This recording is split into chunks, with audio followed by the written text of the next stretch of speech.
the word is sown into our heart. And let that word be born in our hearts. Let the word manifest itself in our life. Amen. Purihin ng Panginoon. Praise God. So before you have your seats, we will continue our subject last night. So I'll just use the same text and we'll read more scriptures later. So turn your Bible again in Hebrews chapter 10.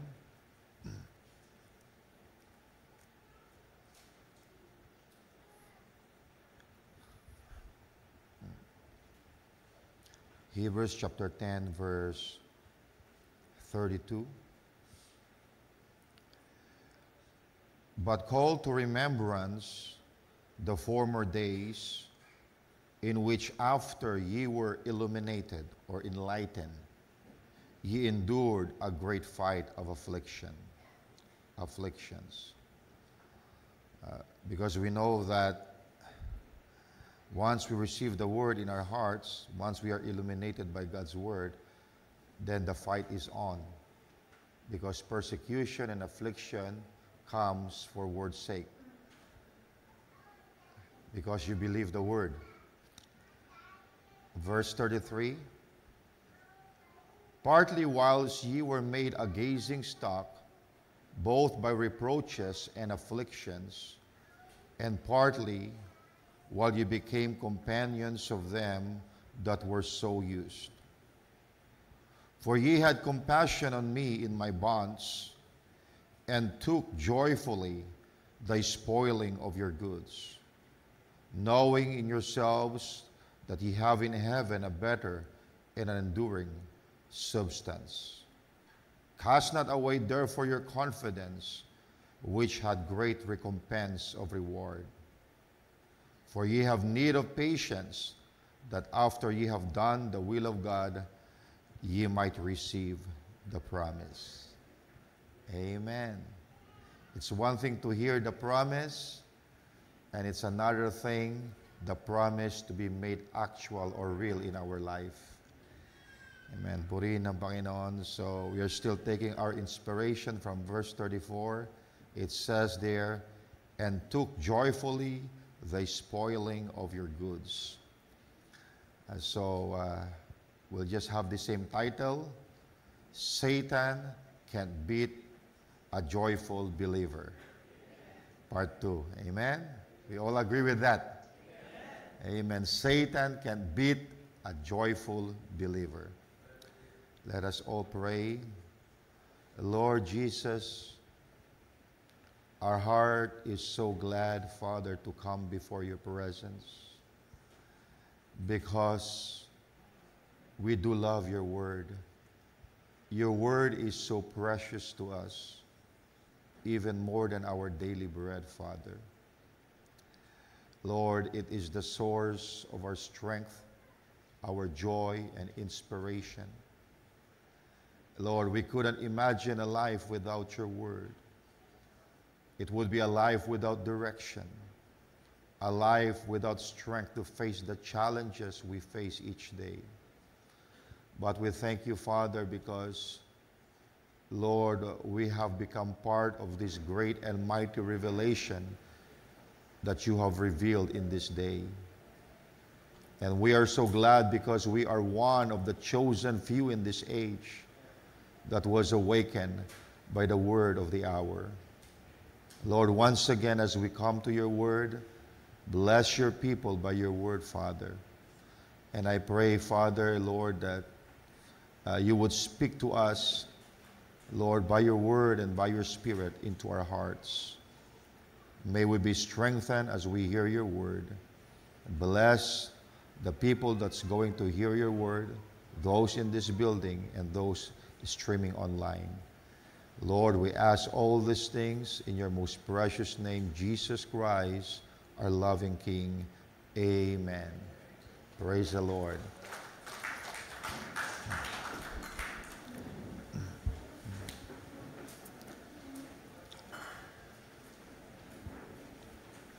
Amen. God is good. In all the time. Amen. Tunay nga na napakabuti ng Panginoon. And I'm so glad sa mga direksyon na ibinibigay ng Panginoon sa atin. It makes our life happier. Amen. So, I'll be speaking once again. Satan can beat a joyful believer. Are we a joyful believer?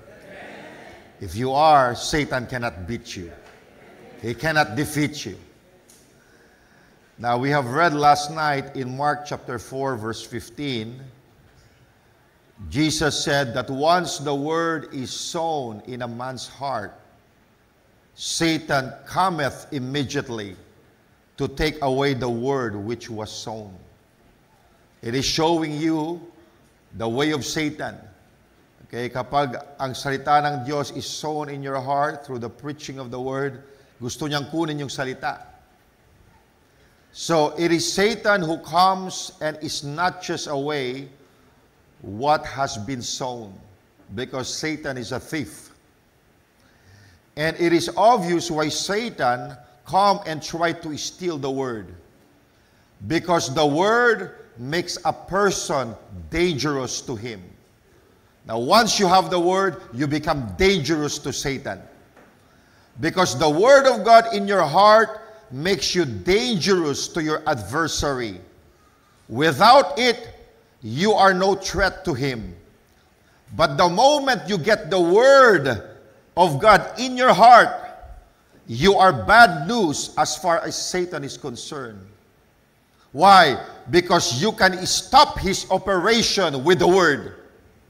As the prophet said, the word of God can defeat the devil at any place, at any time.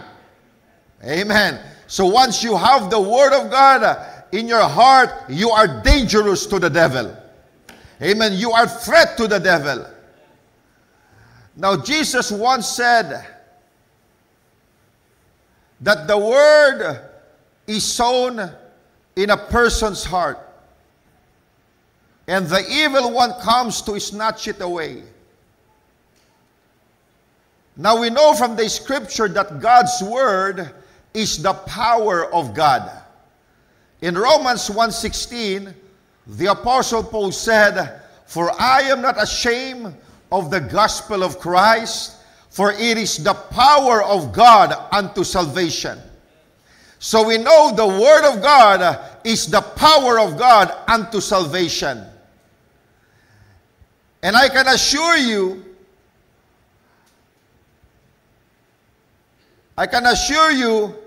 that as a book, the Bible is lifeless as a book. But the moment you open this book and take the word and start injecting it into your soul, then it becomes the word of faith. It becomes the word of power, the word of health, and the word of life. In other words, the word of God becomes alive. Amen. It is impregnated with the power, life, and anointing of God. And Satan fears that. Amen. It makes you absolutely invincible. When you have the marvelous word in your heart and are releasing it with your mouth, you become highly dangerous to your adversary. And as far as Satan is concerned, a word-filled believer is his number one enemy. Because we defeat the devil by the word. Amen. Because once that word is in your heart and you believe it in your heart, amen, let that sword come out of your mouth and it would defeat the devil. Amen. That word of God is sharper than the two-edged sword. The Bible said the word of the sword of the Spirit, which is the word of God. Jesus Christ did defeat the devil how? By the word. It is written. Now, let's read again John 15, verse 11. John 15, verse 11. I'm just trying to recap you of some few points that we discussed last night. Okay, John 15, verse 11. It says here, "These things have I spoken unto you, that my joy might remain in you, and that your joy might be full." What a wonderful words from Jesus. Now notice Jesus said, "These things have I spoken unto you, that my joy might remain in you, and that your joy might be full." Now, what things did Jesus speak to us? Now, Jesus spoke revelations, the Word of God. Because Jesus said, "I don't do anything unless I see my Father do it." He said, "I don't do anything except what I hear my Father say." So evidently, what Jesus is sharing with us is something God revealed to him. Something God inspired. In other words, what Jesus is sharing is the Word of God. And he says he is sharing these things with us, that his joy might be full in us, and that your joy might be full. Amen. That his joy might be in us, and that our joy might be full. In other words, the man who receives the Word of God will have joy. The man who receives the Word of God will have joy, total joy, complete joy, because the Word of God produces joy. Amen. As long as you have the Word of God in your heart, you have joy, because that Word produces joy.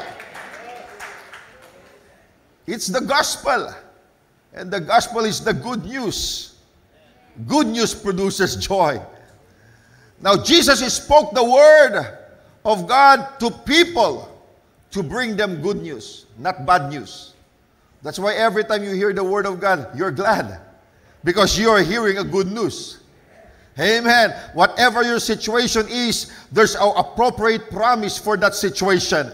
There's appropriate word that you can use to that situation to defeat the devil, to change your situation. That's why you may look like hopeless, but once you hear the Word of God, it gives you joy. Because the Word of God will tell you, you are not hopeless. Why? Because God has a promise He left for you. Amen. So He spoke the Word so that we might receive His joy, and that our joy might be full. So God's Word in your heart will produce joy in you. I could say fullness of joy. And remember what Nehemiah said in Nehemiah 8 verse 10. The joy of the Lord is your strength. So God's Word produces joy, and joy produces strength. Praise God. So Satan comes and tries to snatch the Word out of your heart. Now, if he is successful, he gets your joy, because joy is a product of something that was spoken by God. Because the joy of the Lord is your strength. So when you lose your joy, you become weak. You become helpless, unable to overcome. You become an open target for Satan's attack when you lose your joy. Kaya isang tao na wala siyang kasiyahan sa kanyang puso, na nagmumula sa salita ng Panginoon, mahina siya. Madali siyang manlupaypay. Pero mga kapatid, once the Word of God is in your heart, amen, you are full of joy. Hallelujah! Na anumang ibato ng kaaway sa iyo, anumang ipadala ng kaaway sa iyo, amen, Satan cannot beat you. As long as you have joy in your heart, Satan cannot beat you.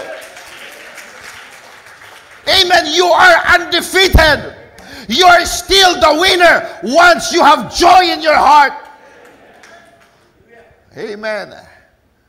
The joy of the Lord is my strength.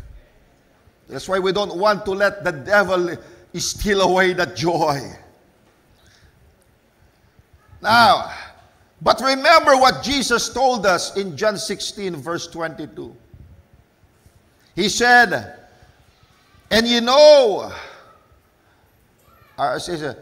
he said, and you now have sorrow, but I will see you again. And your heart shall rejoice, and your joy no man taketh from you. Now we have seen that if no man can take your joy, neither can Satan. In other words, Satan does not have the legal right to do that unless you give him that right. Satan can't take your joy if you don't allow him. Satan can take your joy if you're not willing to let him have it. Alam natin that Satan is a perverter. He is a deceiver. And he would love to deceive us and get the word out of us, thus robbing us of our joy. If he can get our joy, then we don't have any foundation to stand on. Diba? Wala na tayong tatayuan kung nanakaw ang ating kasiyahan. Why? Because it's hard to enter into a warfare with the enemy when you're discouraged. It's hard to enter into a warfare with the enemy when you lose your joy. Di ba? Napakahirap makipagbaka kay Satanas kung discouraged tayo. Kung walang kagalakan sa ating puso, mahirap makipaglaban. But when you stand with your feet firmly planted, with your body covered by the whole armor of God, and with the sword of the Spirit, amen, the word of the living God coming out of your mouth, then you will be victorious over every circumstance of life. Though it may look as if everything around you is falling apart and all hell is breaking loose, the battle isn't over as long as you have the joy of the Lord. You have an opportunity to win as long as you have that joy and He still is speaking the word. Na kahit anong kalagayan mo, mayroon kang kagalakan, at bagamat you are in an unfavorable circumstance, but you still confess the word. Amen. Pagkat alam mo na yung salita hindi nagbabago, pero yung circumstansya mo nagbabago yon. Hallelujah! Amen. Because inawit natin kanina, di ba? Inawit nyo kanina, I say to the mountain, ano man yung mountain nyo, ano man problema, it's subject to be changed. Amen. It is subject to be changed. Amen. Bakit ka nalulungkot sa iyong kinalalagyan? That is subject to be changed. You just say to that mountain, be removed. Mga kapatid, dahil kumisan, yung mountain ang laging nangungusap sa atin. Imbis tayong kumausap sa ating mountain. Di ba? Yung problema ang lagi nating pinapakinggan. Kaya natatakot tayo, nagwo-worry tayo, mga kapatid. Amen. Take the word of God in your heart. Kausapin mo yung problema mo.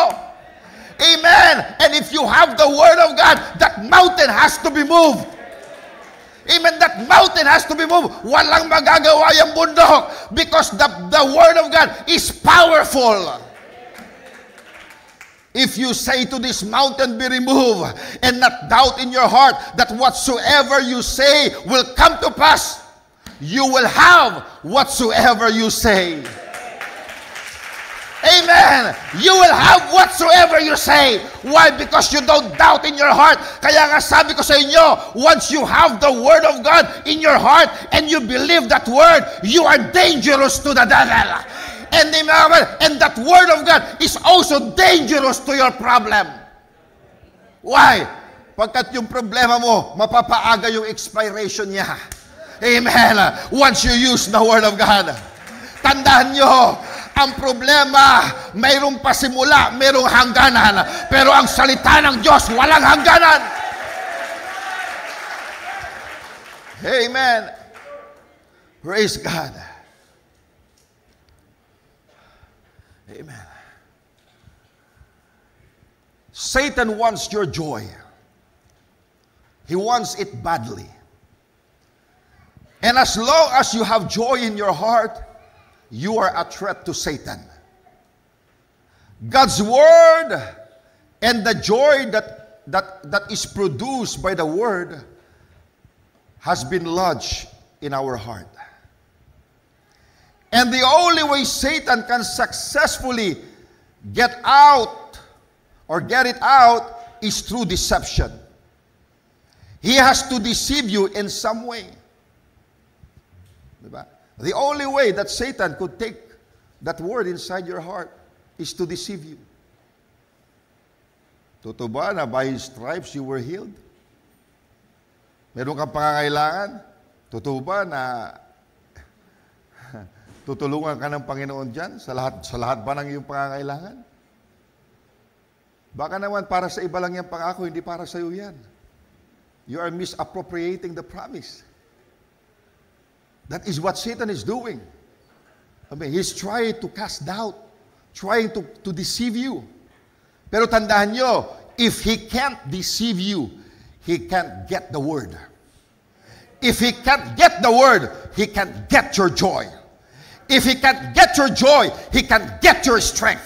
And if you have strength, you have the victory. Amen. If he can get your strength, then you are a winner in everything you set your hand to. Amen. Panalo ka lagi. Basta nandiyan ang kalakasan ng Panginoon, ibig sabihin nandiyan ang kasiyahan na nagmumula sa salita, panalo ka lagi. Ano bang mangyari sa'yo, panalo ka pa rin. Amen. Nakakita ka ba ng natalo na masaya? Hindi, yung nananalo masaya. Kaya kung anong kalagayan mo sa buhay, masaya ka pa rin, panalo ka pa rin.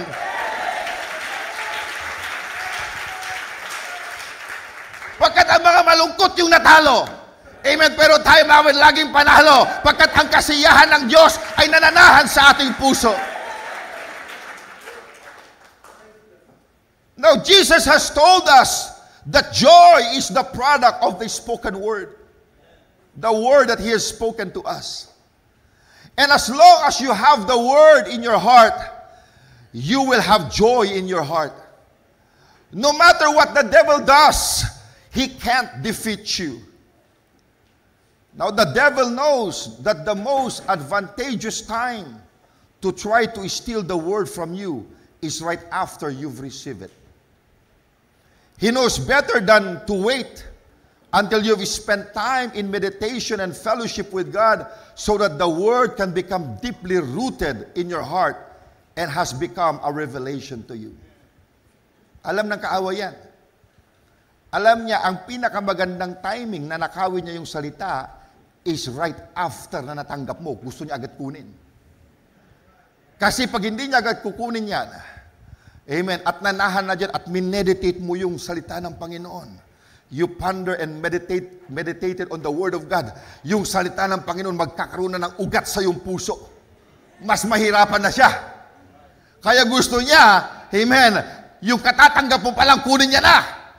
Pagkat mga kapatid, kung yung salita nandyan na at nagkaroon na ng ugat at naging revelation na sa iyo, amen, kahit anong sabihin na Satanas, hindi ka maniniwala sa kanya.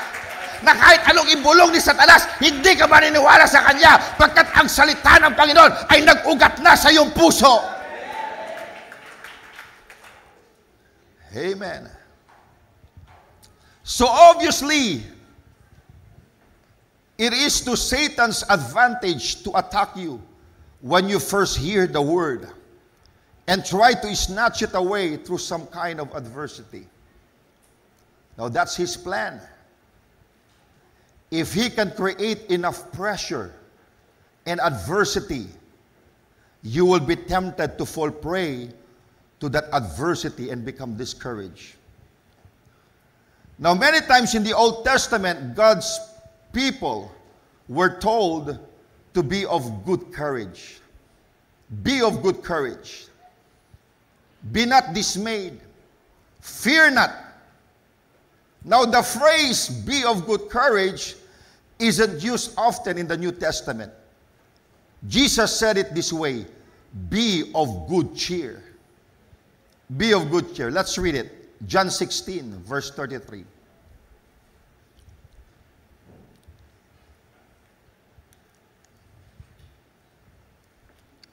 John 16, verse 33. These things I have spoken unto you, that in me ye might have peace.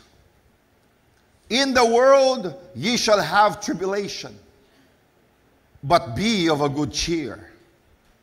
What an encouragement.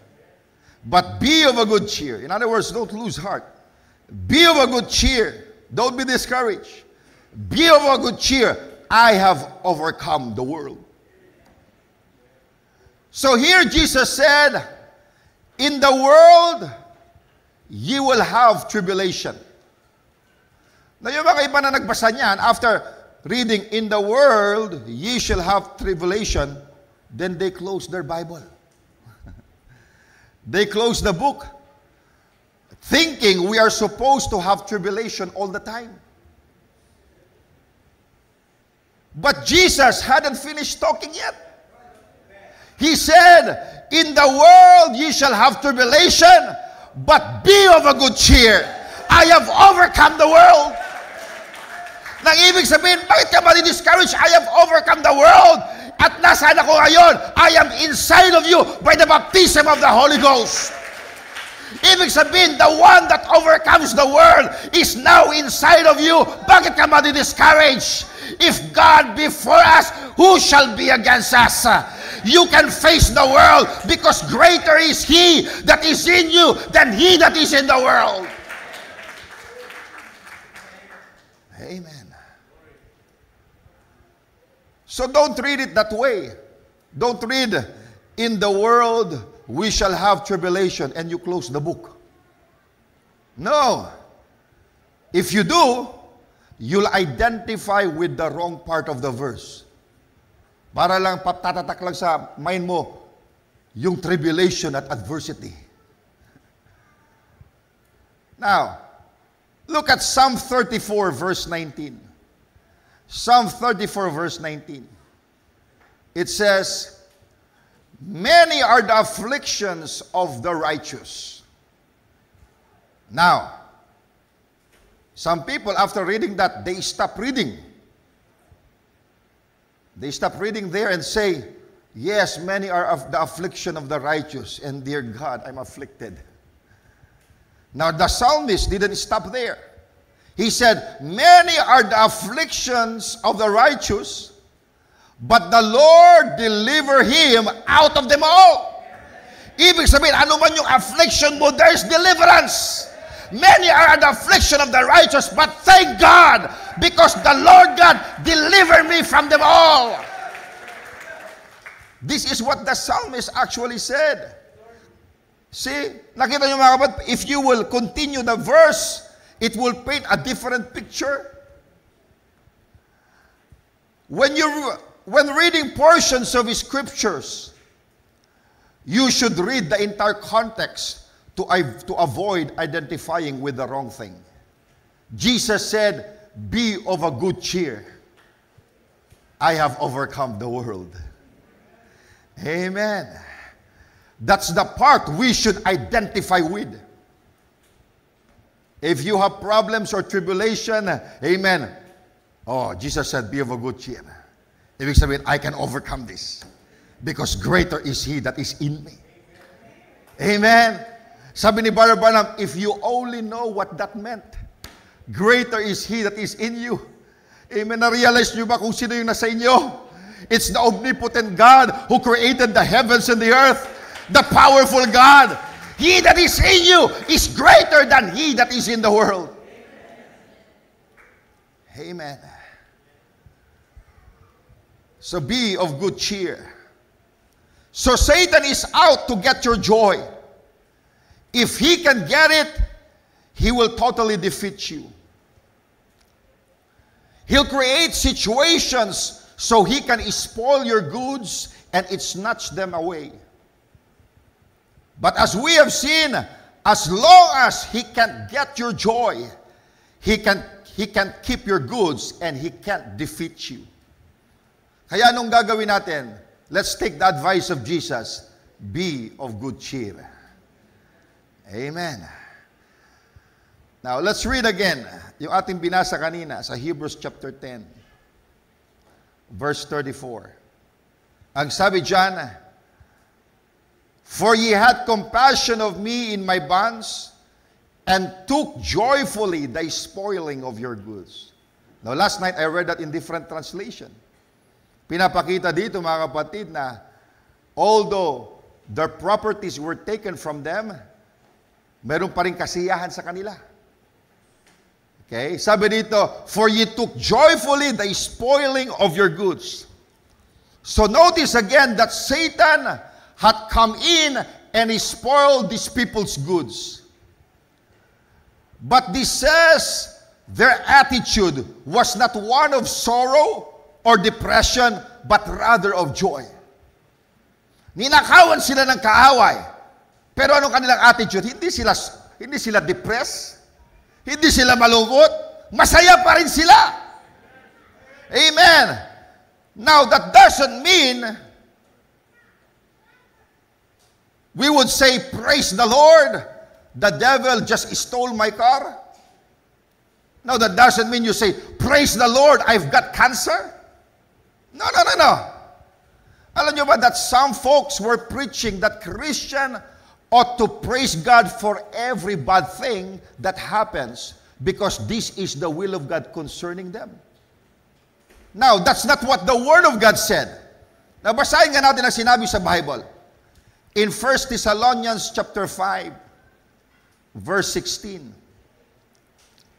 Sabi rito, "Rejoice evermore, pray without ceasing, in everything give thanks, for this is the will of God in Christ Jesus concerning you." Now, I'd like you to catch this. Okay? This doesn't say to praise God for evil things. Hindi sinabi ng Biblia that you have to praise God for evil things. Because God isn't the evildoer.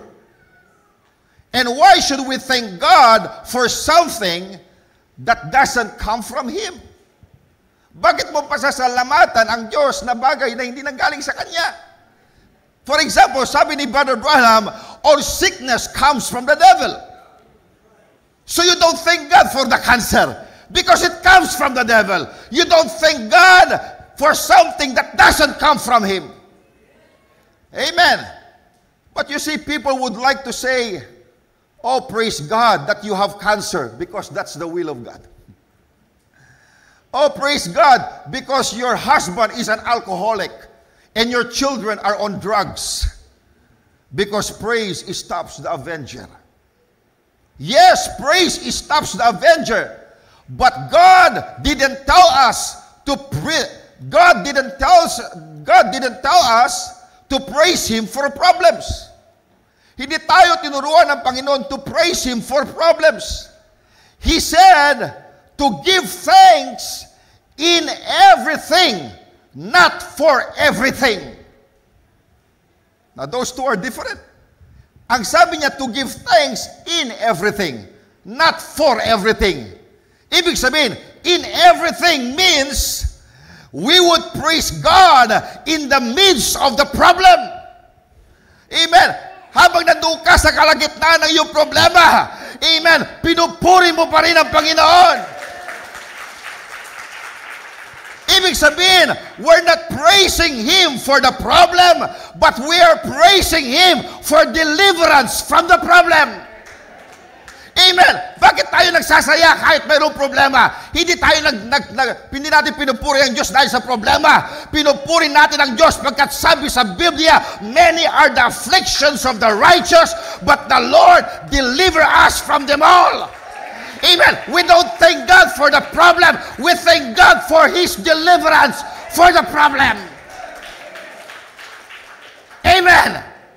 Kaya huwag mong sasabihin, "Thank God, meron akong cancer." Huwag kang papasalamat dyan. Kani kay Satanas yan. Amen. Amen. But you thank God because He's a healer. Amen. That by His stripes you were healed. Hallelujah. If you lack anything, salamat at wala akong may bayad ng aking renta na bayad, huwag ka magpasalamat dyan.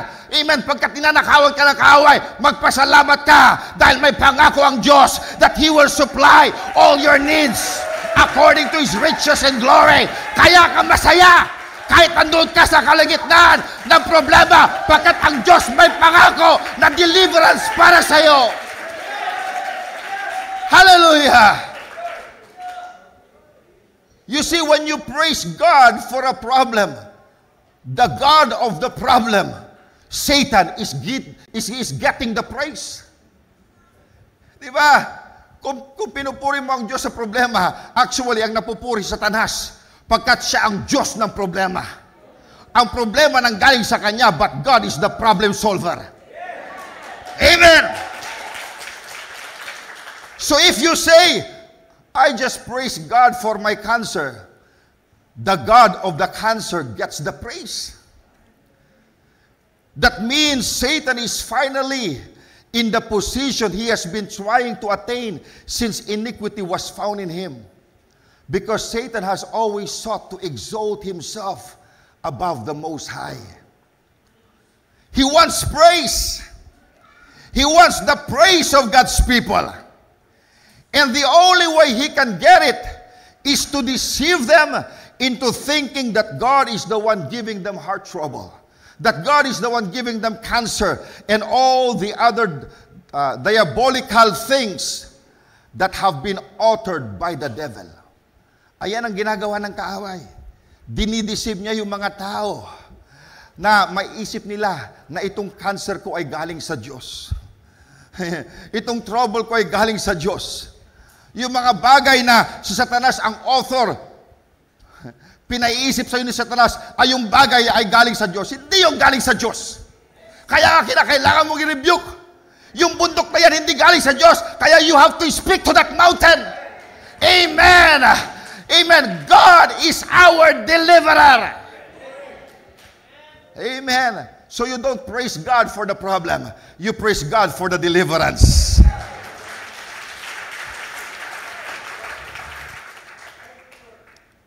Amen.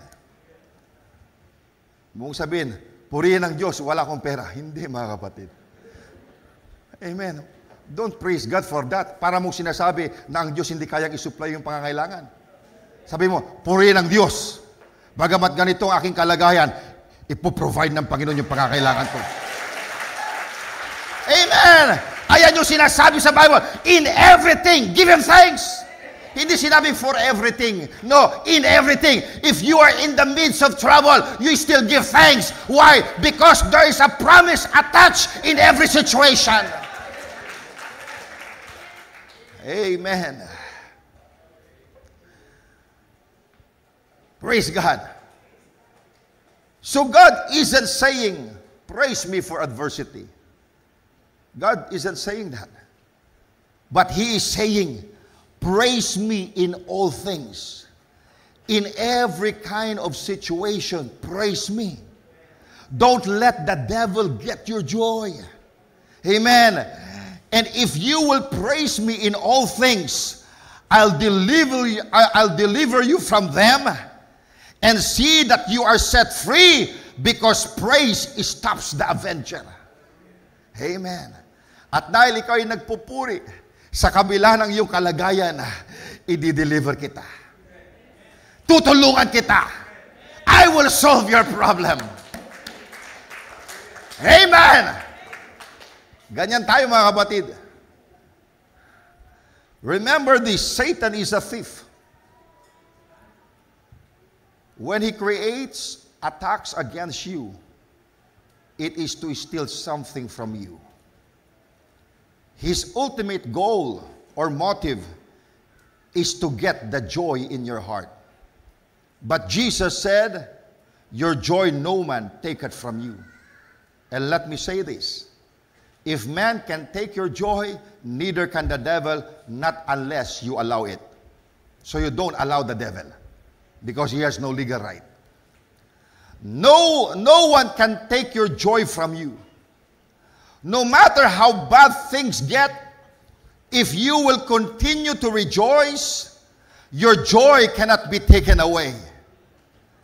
The only way you can lose it is by an act of your will. You have to willfully give it up. And this is very important. The devil can take your joy from you. But what he can do is create enough pressure around you until you willfully give it up. If you fall for his deception and give up your joy, then he has totally defeated you. Without joy, which comes from the Word of God, we have no foundation to stand on. You become open game for the enemy. And always remember this: Satan may come against you, but he can't defeat you unless you let him. He may try to take your car, your finances, or the life of your loved one, but until he gets your joy, he can't defeat you. As long as you're still praising God and you still have joy in your heart, the game isn't over yet. Amen. Now, we have already seen that if Satan can get your joy, he can keep what was stolen from you. Kinakailangan, ibalik niya yung ninakaw niya. If he can steal your joy, he can keep what he has stolen from you. And we also saw in Proverbs 6, verse 30 to 31, that if a thief is found, he must restore sevenfold. Amen. Yung mga iba kasi ninanakawan sila ni Satanas, hindi nila nalaman na si Satanas yun. Akala nila nagkataon lang. Diba? Kaya si Satanas, dami nang nanakaw sa kanila, pero tayo mga kapatid, conscious tayo. Amen. Nahuhuli natin siya. Amen. And he has to restore sevenfold. Kaya na-realize ni Satanas, oh, mahirap nakawan yung taong yan. Lagi niya akong nahuhuli. At pag nahuhuli niya ako, he is demanding by the authority of the word that I have to return sevenfold.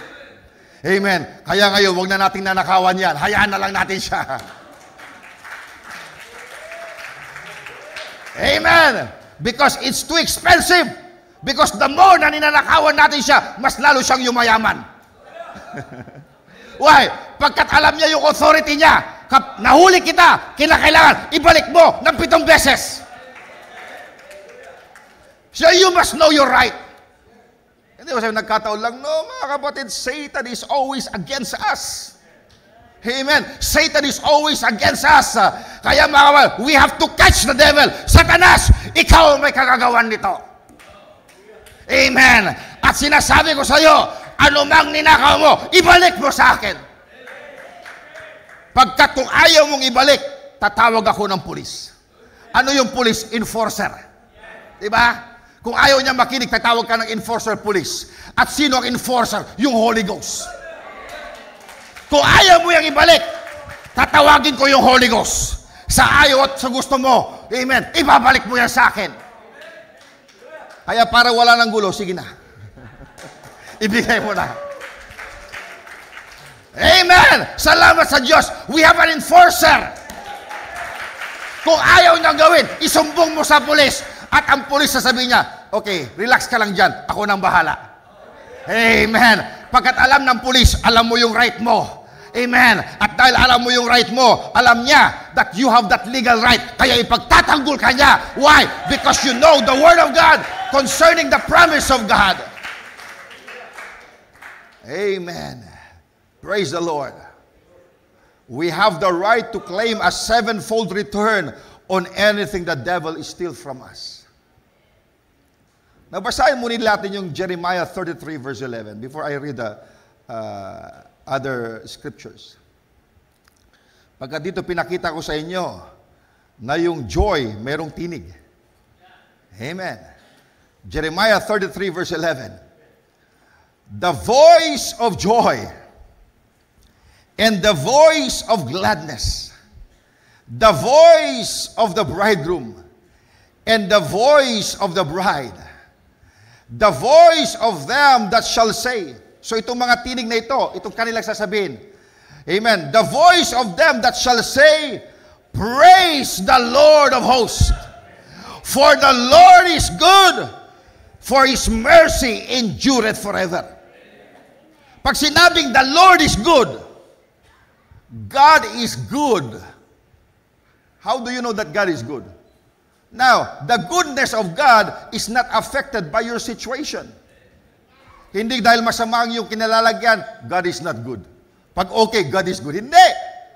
Mga kapatid, God is good all the time. Ano mang kalagayan mo ngayon, God is still good. Your situation doesn't change who God is. God is still good, and His mercy endureth forever. Kaya nandun ka man sa problema, dahil sa Kanyang mercy, amen, ilalabas Kanya sa iyong problema. Amen! Kaya mga kapatid, paggising mo sa umaga, bigyan mo ng tinig ang kagalakan. Mag-rejoice ka. Kahit may natanggap ka ng bad news, umaga pa lang, mag-rejoice ka pa rin. Tawanan mo yung problema mo, pagkat buhay ang Diyos na pinaglilingkuran mo, mas malaki siya kaysa problema mo. Amen. The voice of them that shall say, praise the Lord of hosts, for the Lord is good, for His mercy endureth forever. And of them that shall bring the sacrifice of praise into the house of the Lord. Why are we here? Because we are here to bring sacrifice of praise unto the house of the Lord. Anong sabi nito? For I will cause to return the captivity of the land as at the first, saith the Lord. Ibig sabihin, I will cause to return the captivity. Ibig sabihin, I will restore the prosperity of the land. Yung nawala, ibabalik ko if you will give voice to that joy. Na gusto niyo bang basahin ko yan sa ibang translation? Let me read that. Jeremiah 33, yung part na yan. Okay, Jeremiah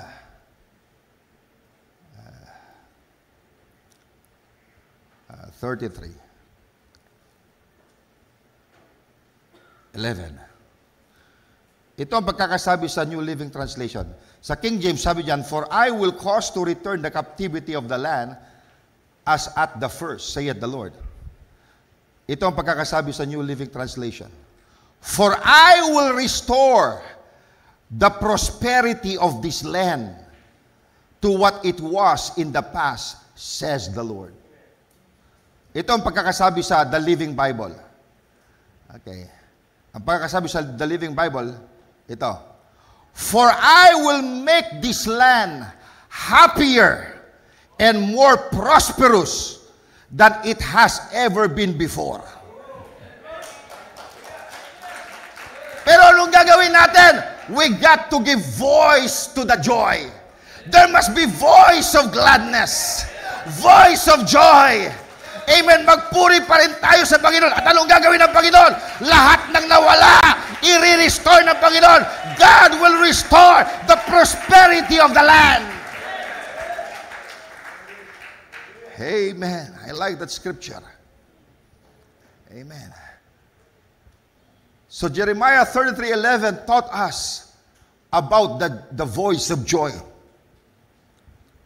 That to those who shall bring the sacrifice of praise, God has promised to cause to return the captivity of the land. God has promised that regardless of what adversity we encounter, He will cause to be returned to us everything that has been wrongfully taken by the enemy. If we will not lose our joy, but continue to praise God. Now, that is good news. Amen. Dahil kung may ninakaw man ang kaaway sa iyo, i-restore ng Panginoon. Pero ang requirement lamang, kinakailangan masaya ka lang. Hey, masaya ka lang. Amen. Pagkat ibig sabihin masaya ka, yung salita ng Diyos hindi nawala sa iyo. Because it's the Word of God that produced that joy. Amen. Kaya mga kapatid, I have made a quality decision that I will not let anything rob me of my joy. Ano mang gawin ng kaaway, ano man ang ipadala ng kaaway, I have already made my decision. I will not let anything rob me of my joy. Amen. Huwag nating hayaan na nakawin ang ating kasiyahan. Now, each glorious dawn brings new opportunity to fold up and quit. But thank God, mga kapatid, I'm not going to quit. Amen. Regardless of what the day may bring, I'm not going to quit. Paggising mo man sa umaga, may mangyari na hindi maganda, I will not quit. I will not let the devil take away my joy. Bakit ako mali-discourage? Ang Diyos na sa akin. Ang Diyos hindi ako pababayaan. Ang sabi niya, I will not leave you nor forsake you. Bakit ako malulungkot? Kung may problema yan, it will only magnify God as a problem solver. Amen. I refuse to let anything get my joy.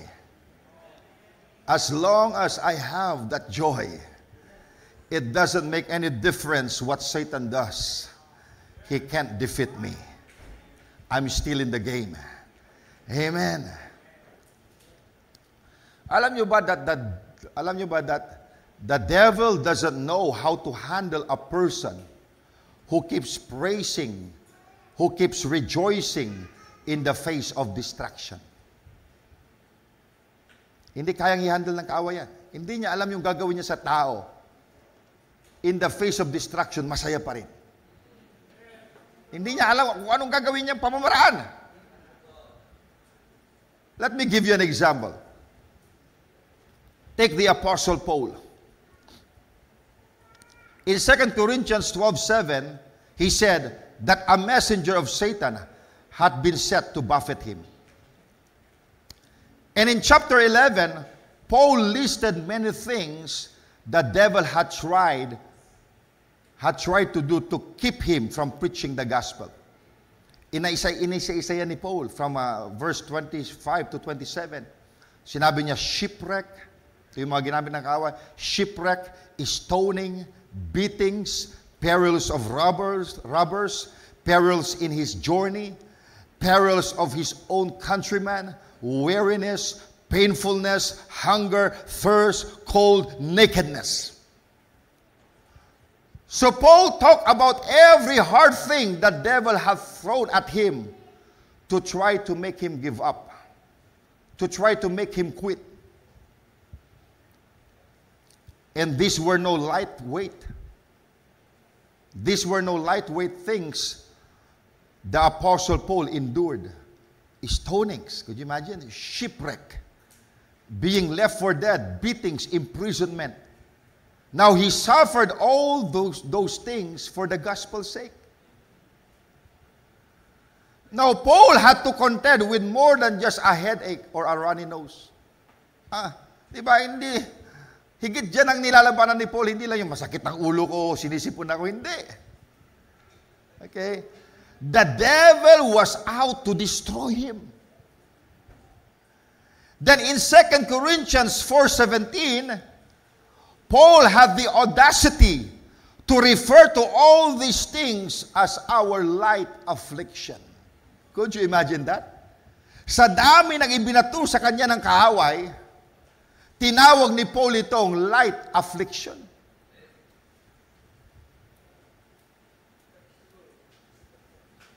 Now, don't you know, it was hard on the devil after firing his best shots to hear Paul shrug them off and report to the Corinthians that he had met the enemy and had only encountered light resistance. Mahirap yun para sa demonyo. Ginawa na niya yung best shot niya para mag-quit si Paul, to destroy Paul. Pero sabi ni Paul, alam niyo yung mga nangyari sa akin, mga light affliction lang yan. Kumbaga, para lang akong tinapik dito, wala yun. It's hard on Satan when he thinks he has maneuvered and manipulated things creating pressure and adversity to wipe you out, and you keep rejoicing. Mahirap yun kay Satanas. Nagrabe ng ginawa niya sa'yo. Marami siyang pinadalang problema sa'yo, pero masaya ka pa rin. Mahirap para sa kanya yon. Sabi niya, ano ito? Pinadalan ko ng problema, masaya pa rin. Masigasig pa rin sa gawain. Problema ito. Baka damor na problema ang ibigay ko sa kanya, baka mas lalong sumaya ang taong ito. Hindi niya alam ang kanyang gagawin. Pagkat kahit anong gawin niya sa'yo, meron ka pa rin kagalakan. Kaya para siyang naiinsulto. He doesn't know what to do. He doesn't know how to handle that kind of person na kahit anong ibato niya, masaya pa rin siya. Amen. Now, do you remember what the leaders of God's people in the Old Testament did when outnumbered by their enemies? Alam niyo, many times the men in charge would seek God and call a solemn fast. And all the people then would seek God for guidance, and He would deliver them despite of the seeming hopelessness in the situation. Ang magandang halimbawa nito ay si King Jehoshaphat. You all know the story. In 2 Chronicles 20.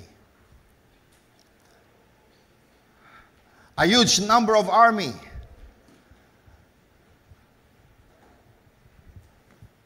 were mobilizing to siege Judah. At alam natin, King Jehoshaphat proclaim a solemn fast.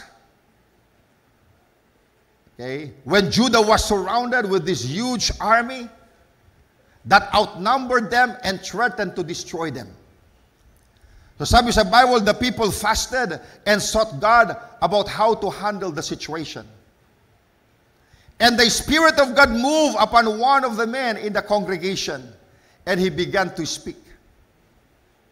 And through him, the Lord instructed Jehoshaphat, send your singers out ahead of the army and have them shout with a loud voice, praise the Lord, for His mercy endureth forever. Now ito sasabak na sila sa gera. But God didn't choose His skilled swordsmen. He didn't choose the mighty men of battle to lead His forces. He chose the praisers. Ang pinili niya, yung mga nagpupuri sa Panginoon. He chose the praiser and put them out on the front line. So ang nasa front line, hindi yung mga sundalo, yung mga nagpupuri. Yung mga praisers ang nandoon sa front line. Amen. And those people began to march. They began to march out against the enemy who outnumbered them. And as they walked to face the enemy, they began to sing and shout, to lift up their voices in one accord. At sinasabi nila, praise the Lord, for His mercy endureth forever. Praise the Lord, for His mercy endureth forever. Ayun ang kanilang sinisigaw. Now that was hard on the enemy. Alam na mga kaaway, they outnumbered these people na mas marami sila. Kaya, ang ini-expect nila, these people would be afraid. What they were expecting, these people would be shaking inside their boots. Amen. But all of a sudden, ano nakikita nila? Mga taong masaya na nagpupuri sa Panginoon. Praise the Lord, for His mercy endureth forever. Amen! Hindi in-expect yun ng kaaway. Nasasabak sila sa digmaan. Pagkatapos, nagpupuri sila.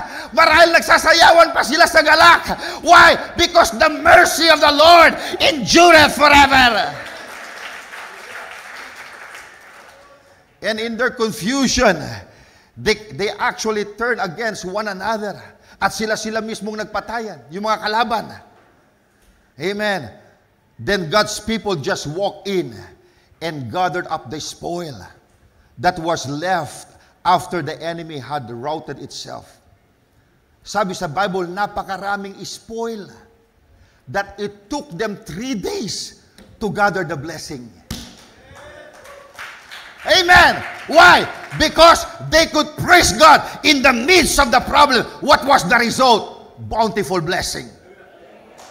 3 days, mga kapatid. Sa dami nila, 3 days. Sa dami ng spoil. 3 days nila, ginado yung mga spoil. At sa 4th day, they gathered in the valley. Tinawag nilang Baraka. Ibig sabihin ng Baraka, blessing. They called that valley, Valley of Blessing. Amen. Mga kapatid, kung marunong ka magpuri sa Panginoon, amen, in times of trouble, susunod dyan, Valley of Baraka. Amen, Valley of Blessing. Amen, release the blessing. Bakit ka natatakot? Amen, may problema ka, maraming umaatake sa'yo. Sari-sari, mga kapatid, na problema umaatake sa'yo. Anong gagawin mo? Praise ye the Lord, for His mercy endureth forever. Mga kapatid, you can't defeat praisers. You can't defeat one who is quick to praise God.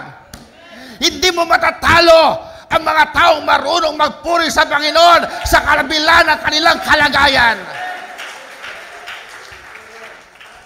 These are the people of Judah. And do you know what Judah means? It means praise. And Jesus came from the tribe of Judah, from the tribe of praise. And we are joint heirs with Jesus. So that means we are also from the tribe of Judah. Mga kapatid, we are praisers. Amen. And a praiser cannot be defeated. Hallelujah. Papaano ka matatalo? Amen. Maging sa gitna ng problema, nagpupuri ka, masaya ka. Mga kapatid, Satan cannot beat a joyful believer. Amen. Praise the Lord.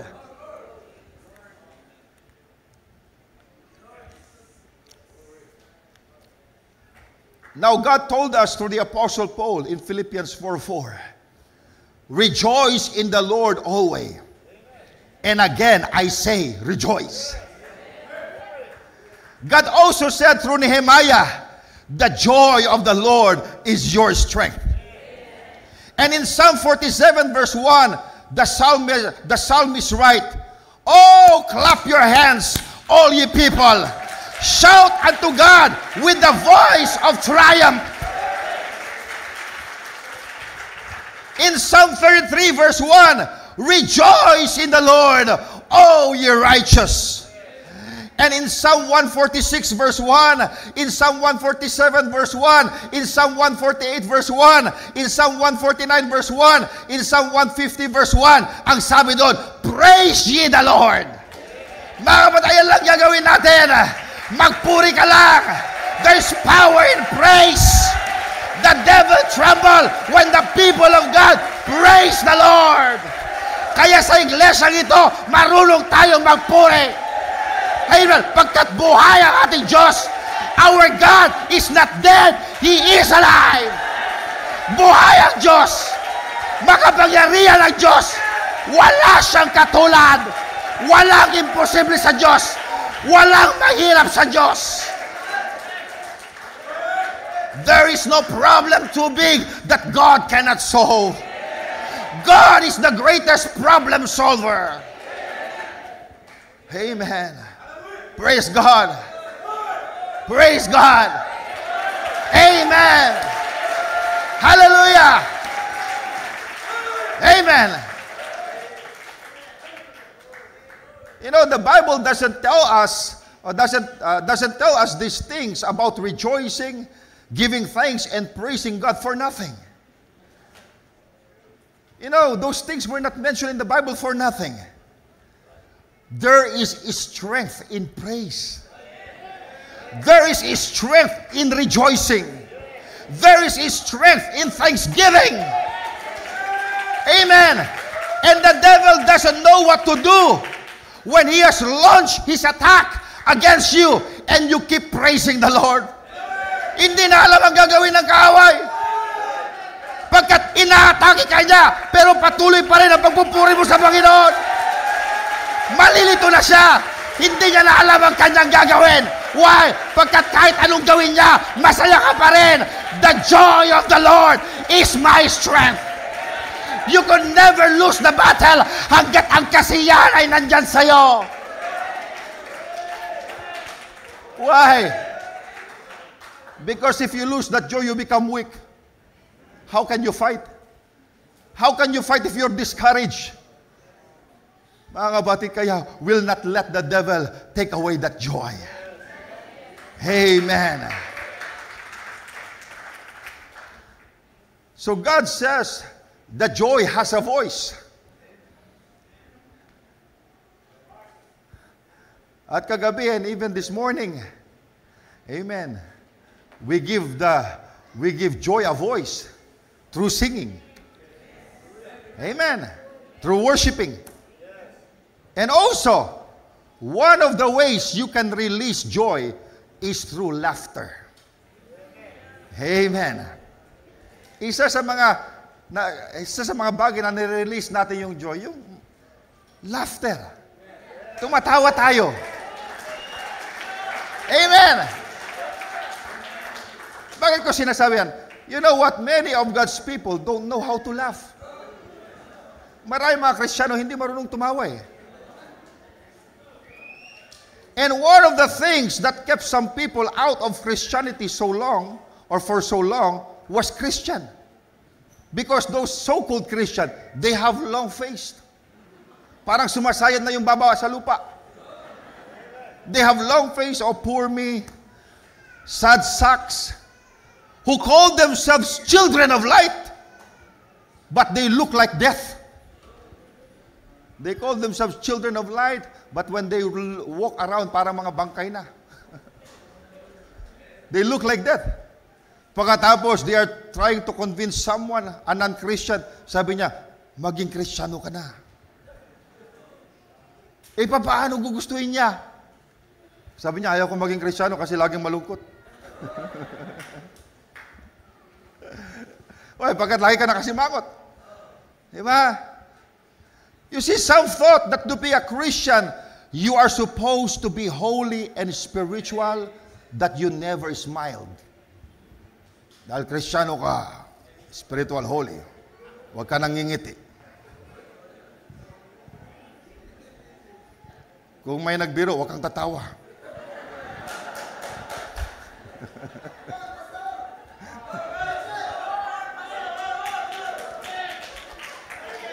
Because if you're a Christian, sabi na, if you're a Christian, everything has to be solemn and serious.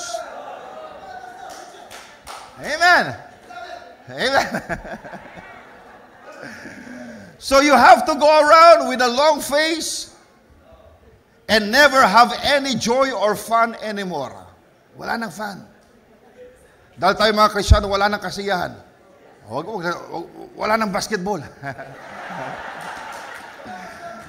Amen. Kasi pag Kristiyano, dapat seryoso lang. Amen. Katapos sasabihin mo, itong mga unbelievers, they are under bondage.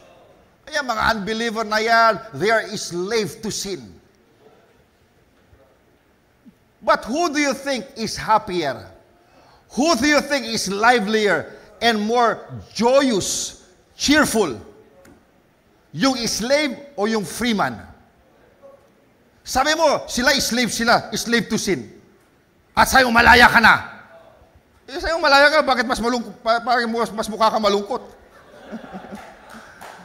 Kung malaya ka na, dapat mas masaya ka.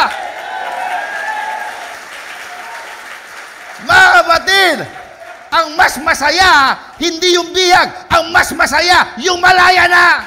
At malaya na kayo mga kapatid. You are no longer under the bondage of Satan. You are no longer a slave to sin. You are free. Kaya dapat masaya lang. Amen. Alam niyo, in the Bible, it talk about joy, about rejoicing, about laughter. It talk about being of good cheer. My Bible told me not to fear. My Bible told me not to be dismayed or have worried thoughts about anything. Ang sabi mismo ni Jesus Christ, take no thought for your life. In other translation, don't you worry. Don't be anxious about life. Amen. Huwag kayo lagi nag-worry. Amen. And it seemed to me that Christianity in its highest form would be the happiest life anyone can ever live. Let me say that again. It seemed to me that Christianity in its highest form would be the happiest life anyone could ever live. Kung sinasabi natin tayo ay mga Kristiyano, dapat tayo ang pinakamasayang tao sa lupang ito. Pagkat buhay ang Diyos natin. Amen! Marunong tayong magsaya, marunong tayong tumawa. Alam niyo kung bakit? Pagkat ang Diyos mismo tumatawa. Parang natahimik kayo. Ang Diyos mismo tumatawa. Let's read. Psalm chapter 2. Psalm chapter 2 verse 1. Sabi dito, why do the heathen rage and the people imagine a vain thing? The kings of the earth set themselves, and the rulers take counsel together against the Lord and against His anointed. Anointed means Messiah. Sa Greek, it's Christos. In English, Christ. Okay? So these people are making counsel. They're gathering in to go against the anointed, saying, let us break their bands asunder and cast away their cords from us. Anong sabi sa verse 4? He that sitteth in the heavens shall laugh. The Lord shall have them in derision. Sabi diyan, he who sits in heavens laughs. Sino bang nakaupo sa langit? Diyos. Kung yung mga kalaban, nagpatangas, itong gagawin natin. Okay, atakin natin. Itong anointed na ito, atakin natin. Itong gagawin natin. Titignan sila pag tinatawanan lang ito talaga. Kakatawa naman itong mga ito. Akala nila magtatagumpay sila. Tinatawanan lang sila ng Panginoon. Di ba? Pagkat alam niya, there's no weapon formed against us that shall prosper. Yung mga kaaway, may binabalak na masamang gawin, pero ang Panginoon tumatawa lang. Bakit hindi mo gayahin yan? Tawanan mo rin yung problema mo.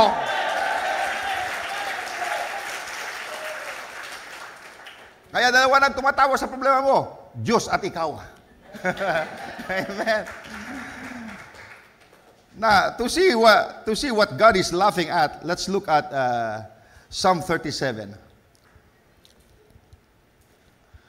Okay, verse 12. Ang sabi sa Psalm 37, verse 12, the wicked plotted against the just, and gnasheth upon him with his teeth. Ayan ang wicked. They plot against the just, and gnasheth upon him with his teeth. They want to destroy the just, do something bad against the just. Pero ano sabi sa verse 13? The Lord shall laugh at him, for he seeth that his day is coming. Tatawanan ng Panginoon, your day of calamity is coming. Akala mo, natatawa lang ng Panginoon. Ito talaga mga wicked na ito. Kung ano naman pinagpaplano nila, mga comedy. Amen! Kaya mga kapatid, pag tinatawag ka ni Satanas, ikaw naman Satanas, pag mo tinatakot, wala ka ng ngipin eh. Bungal ka na, tinanggal ka na ng ngipin ng Panginoon. Wala ka ng kapangyarihan, dinaig ka na ng Panginoon, talo ka na! Hindi, alam mo naman, sinabi sa Bible that I am like a roaring lion. Roaring lion without teeth. Hindi ka na-threat, mga kapatid. Hindi na-threat si Satanas sa atin, mga kapatid. Why? Because God has given you authority over all the powers of the enemy. So this is what the Lord was laughing at. The devil's plots and schemes. And Satan is so obvious to God that he is laughable. You know, it is hard for you to rejoice if you don't know what the Word says. Napakahirap mag-rejoice kung hindi mo alam ang sinasabi ng salita. If you don't know what the Word says about your situation, you won't be able to rejoice. It would be hard for you to rejoice unless you know what God's Word says about you and about your enemy, Satan. But once you know you are in Christ, once you realize your authority as a believer, and the significance of your inheritance as a saint, there is a real cause for rejoicing. Diba? Pagkat alam mo ang iyong inheritance, alam mo ang salita ng Panginoon concerning your situation, kaya anong gagawin mo? Magre-rejoice ka lang. Sabi ni Satanas, hindi mo kaya yan. Pero sabi ng salita, I can do all things in Christ who strengthens me. Amen. For you to truly rejoice, you must know what you stand, or where you stand with God. You must know that God is on your side. God is on your side in this situation. And if God before you, who could dare be against you? Kasama natin ang Panginoon.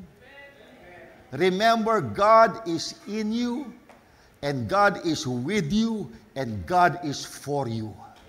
Sino pang mananalo sa inyo? Amen. When you get full of the Word of God, Satan and his dirty little tricks become a laughing matter. Nakakatawa na lang yung gagawin ng kaaway. Why? Because you're full of the Word of God. You know, laughter is a powerful force against the wiles of the enemy. Because Satan doesn't know how to handle a person who takes his abuse and laugh it off. Diba? Inatake ka ng kaaway, pero tinatawanan mo lang siya. Saints, learn to rejoice.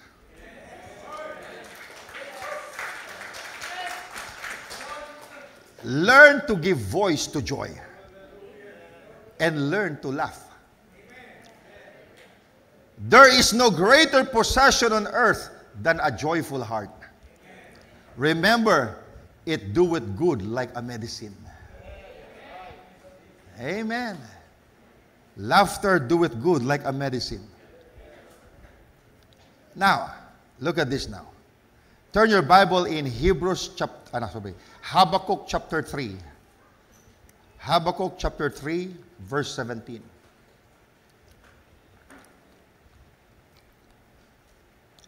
Ang sabi dito, although the fig tree shall not blossom, neither shall fruit be in the vines. The labor of the olive shall fail, and the fields shall yield no meat. The flock shall be cut off from the fold, and there shall be no herd in the stalls. Let me read again. Although the fig tree shall not blossom, neither shall fruit be in the vines. The labor of the olive shall fail, and the field shall yield no meat. The flock shall be cut off from the fold, and there shall be no herd in the stalls. Now catch this. Mr. Habakkuk has some problems here. He can't get his figs grow. He can't get any fruit on the vine. The olives are failing. The fields are not producing. His flocks have been cut off from the fold. His cattle are missing from the stalls. But despite the calamities that have befallen him, look at what he says in the next verse. Sabi niya sa next verse, yet I will rejoice in the Lord. I will joy in the God of my salvation. Kahit ganun ang nangyari, Even though the necessities of life was taken away from him. The necessities of life was taken away from him. Ang sabi ni Habakkuk, yet I will rejoice in the Lord. I will joy in the God of my salvation. Now, here is a fellow that the devil can't beat. You can beat this kind of person. You see, Satan has come against him by every available avenue, but this guy still comes up praising God. Mga kapatid, you cannot beat a man like that. Nasa kabila ng lahat, sabi niya, yet I will rejoice. At anong sabi niya? I will joy in the God of my salvation. Do you know what salvation is? Deliverance. Amen. The reason Habakkuk could continue to rejoice even in the midst of adversity was that he had an inside tip. He knew that the game wasn't over just because of the way things look at the moment. Hindi pa tapos. Bagamat ganun yung mga bagay-bagay, those things look like that in the moment. He looked beyond the circumstances to the God of his salvation. He didn't see himself defeated. He saw himself delivered. Kaya kahit anong kalagayan, mga kapatid, sabi niya, yet I will rejoice. Amen. I will joy in the God of my salvation. Hindi siya nagre-rejoice dahil sa problema. He is rejoicing because of deliverance. Pagkat alam niya na kahit anong kalagayan niya, God is able to deliver him. Kaya mga kapatid, ano man ang kalagayan mo ngayon, amen, take joy in the God of your salvation. Mga kapatid, makapangyarihan ang Diyos. God can make a way when there seems to be no way. Amen. At anong sabi niya pa sa verse 19? The Lord God is my strength. Amen. And He will make my feet like hinds' feet. Alam niyo yung hind? Deer, usa. Gagawin niya ang aking mga paa na tulad ng paa ng usa. And He will make me walk. He will make me to walk upon high places. Ano sinasabi dito ni Habakkuk? Sinasabi niya, oh, ito yung mga nangyari. But I'm not discouraged by all of this. I know how it's going to turn out. Sabi niya, I'm going to get hinds feet.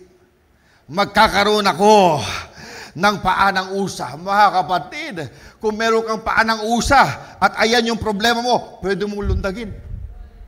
You can jump over your problem. Hallelujah! Why? Because you have a hinds feet. Amen. And as long as you refuse to allow the devil to steal your joy, you aren't out of the game yet. God will deliver you. Amen. Now, can you look adversity straight in the eye and still rejoice? Can you look at your problem straight in the eye and still rejoice? Now, by nature, man isn't accustomed to such thing or to doing such a thing. But as a Christian, we're supposed to overcome adversity through rejoicing. Paano mo overcome yan? Through rejoicing. And the sad fact is that most Christians don't know this.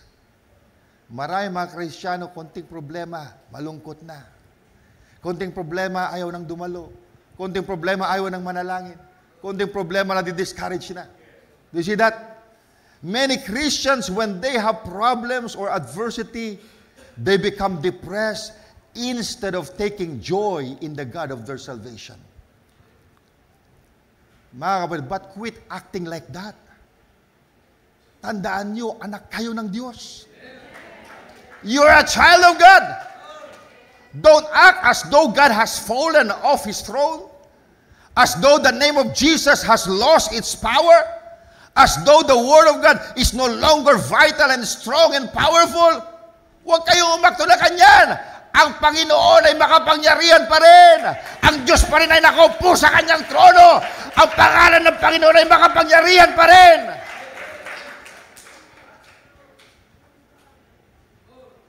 And if you have problem, you get depressed, what's wrong with you? Tayo ka! You get up! The word has been spoken. Ang sabi ng salita ng Panginoon, you are an overcomer. You are a winner. You are born to overcome. Mga kapatid, start talking the Word of God. Instead of talking about your problem, you start talking about the Word of God. Start rejoicing. Bakit mo gagawin yan? Pagkat ayan yung scriptural. That's scriptural. Ang sabi ni Paul, rejoice evermore.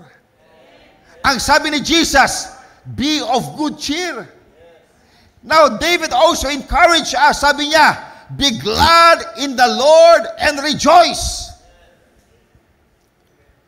Now, besides being scriptural, it's also good for us. Pagkat sabi ni Solomon, the wisest man who ever lived, ang sabi niya sa Proverbs 17:22, a merry heart doeth good like a medicine. Amen.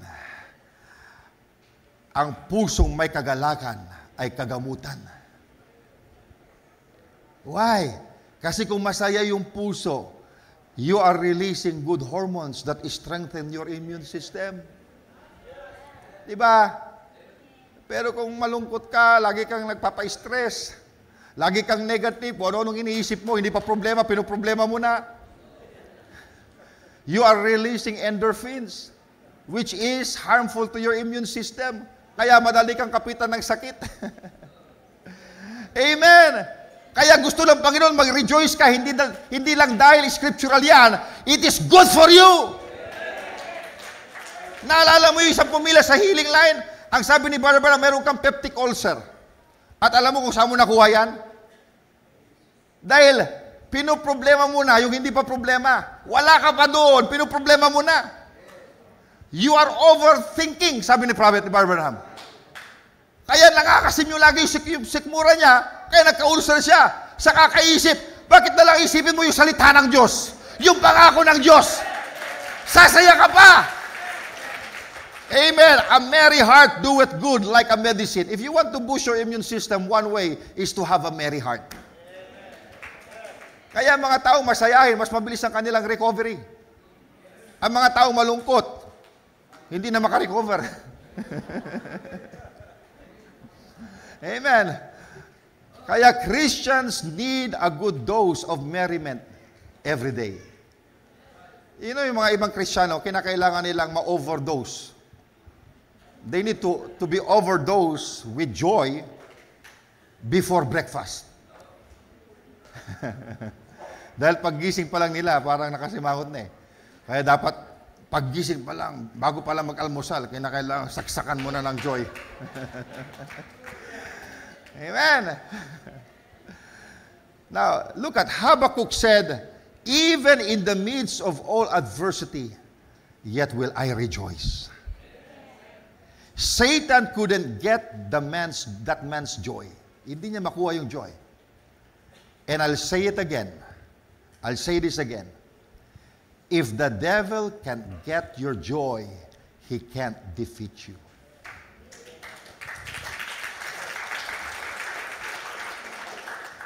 You can't be defeated if you keep your joy. Now, nais ko nang basahin yung aking last scripture dito. Turn your Bible in Isaiah 64, verse 5.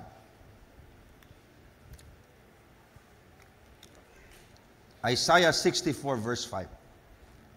Anong sabi diyan? Thou meetest him that rejoiceth and worketh righteousness. I like that.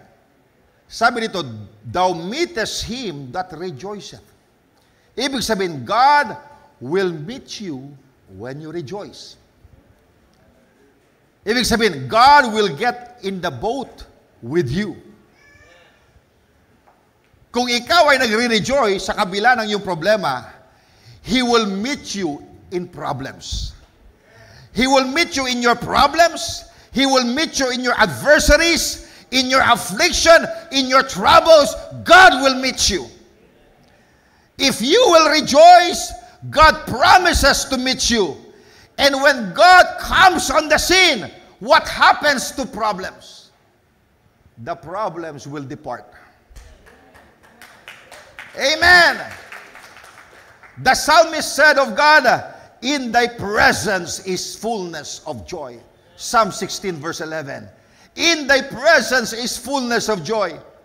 So we need to learn to bring God in our presence when we are in the midst of trouble, because the Bible says that wherever He is, there is fullness of joy.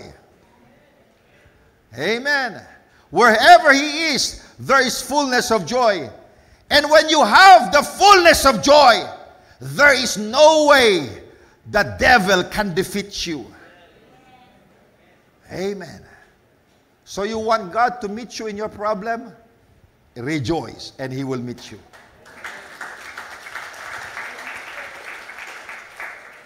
So God says that He sits in heaven laughing at the enemy because He knows His day is coming. Ang sabi sa Job 5 verse 22, at destruction and famine thou shalt laugh. May destruction, may famine, bakit ka tatawa? Famine? Oh, taggutom na sa Pilipinas, pero tumatawa ka? Bakit ka tumatawa? Because my God shall supply all my needs. Amen! Hindi ka nagre-rejoice sa famine, nagre-rejoice ka pagkat ang Diyos nangako. Amen! Sa panahon ng famine, pakakainin ka ng Diyos. Ganyan ang ginawa niya kay Elijah. In the midst of famine, pinakain niya si Elijah. Nagpadala ang Panginoon ng raven para pakainin ang kanyang propeta. Nagpadala pa siya ng anghel para pakainin si Elijah. Kaya mga kapatid, in times of famine, you shall laugh. Why? Because God is able to provide your needs even in famine.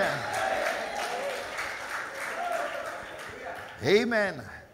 Even in the midst of all adversity, Habakkuk said, yet I will rejoice in the Lord.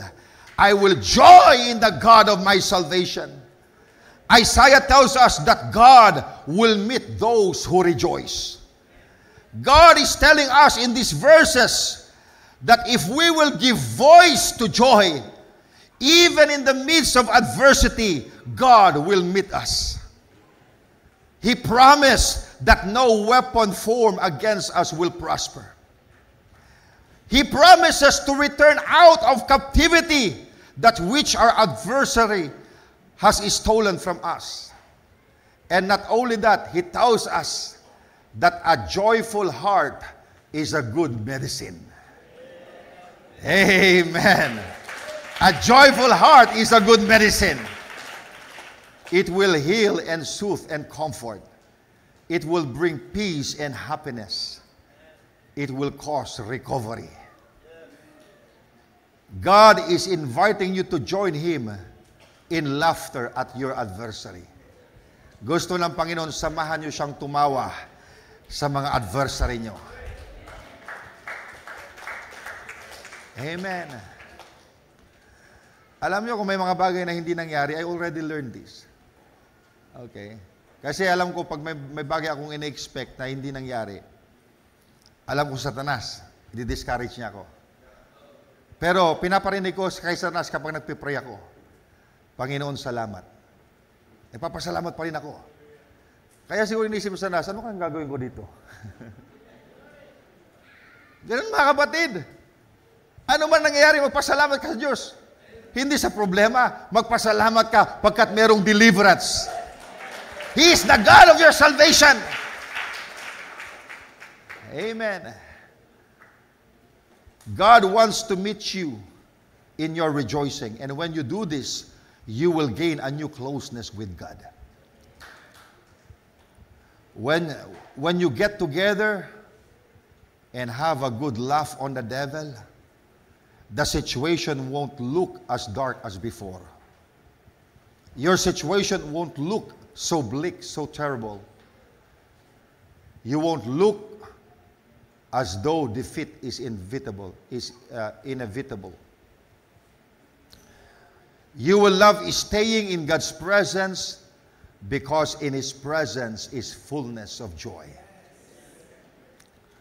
Now, when the enemy attacks you, remind yourself what the Word says about your situation. I repeat, kapag inaatake ka ng kaaway, paalalahanan mo yung sarili mo kung anong sinabi ng salita patungkol sa iyong kalagayan. Amen. Didn't God tell you that no weapon formed against you shall prosper? Didn't God tell you that your faith will overcome the world? Didn't He tell you that you can do all things through Christ who strengthens you? Why will you let the devil then to put you in depression? Mga kapatid, kinakailangan Kristiyano tayo. Amen. Kung yung mga unbeliever, meron silang depression, kinakailangan wala tayong depression. Kinakailangan kasiyahan. I don't care how bleak your problem looks or how your circumstances are. If you read your Bible, you will rejoice. You can rejoice. If you can rejoice, you are a candidate for victory. Why? Because the joy of the Lord is my strength, and the strength will give you victory. God said to rejoice, and He will meet you. Kung minsan nasa problema ka and God is not meeting you because you don't rejoice. Sabi sa Bible, God will meet those who rejoice. Kaya nasa problema ka, you want God to meet you in your problem, start rejoicing and He will meet you in your problem. Amen. When God comes on the scene, there is fullness of joy. Remember this, the devil can't defeat a joyful believer.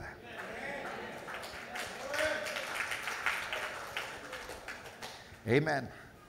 So the next time adversity comes your way, I challenge you to rejoice in the midst of it. Because God said He will turn your captivity. Stand on that word of promise, and you won't fail. Because God won't fail. Whatever your situation, begin to rejoice right now.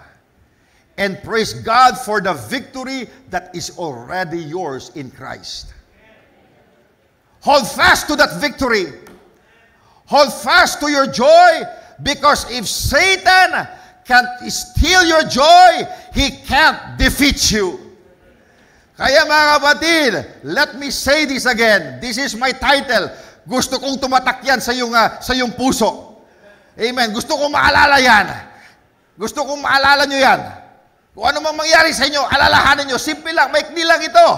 Satan can't beat a joyful believer. Satan can't beat a joyful believer. Kung paggising mo, kinabukasan, may dumating na problema, sabihin mo sa sarili mo, Satan can't beat a joyful believer. Kaya ngayon pa lang, magre-rejoice na ako. Mga kapatid, ito ang panahon that let's prove to the world that we are the happiest people on earth pagkat buhay ang Diyos na ating pinaglilingkuran. Kaya ngayon mga kapatid, yung naputol na rejoicing natin kagabi, itutuloy natin ngayon. Are you ready to rejoice?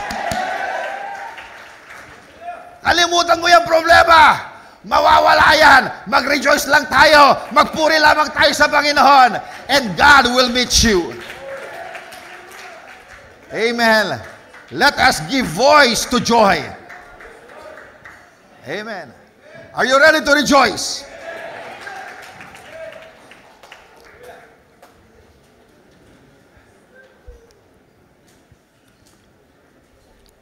Sabi ko sa music team, let's make this camp meeting a different kind of camp meeting.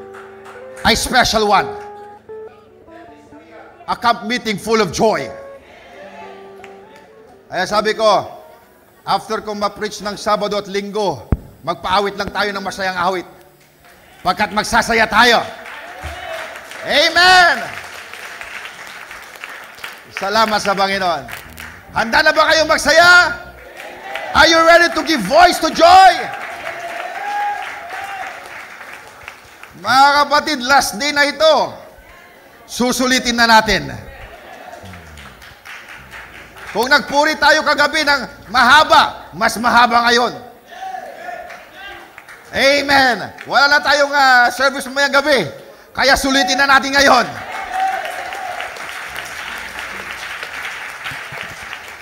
Alam nyo, napakaraming benefits sa nagpupuri. Bukod sa kagalakan, na-exercise ka pa. Amen. At habang pumapalakpak ka, pati yung mga nerves mo gumagalaw. Amen. Napakarami. Amen. A merry heart doeth good like a medicine. Amen. Are you ready to rejoice? Amen. God bless you, Brother Aaron.